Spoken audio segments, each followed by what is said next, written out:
Lima orang dilaporkan tewas setelah sebuah mobil terkena serangan udara di Tirus, Lebanon saat operasi militer Israel di Lebanon Selatan berlanjut.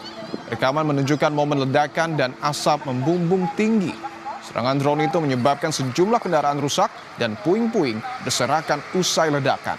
4 paramedis dari Palang Merah Lebanon dilaporkan terluka. Mereka dipindahkan ke rumah sakit regional untuk perawatan lebih lanjut.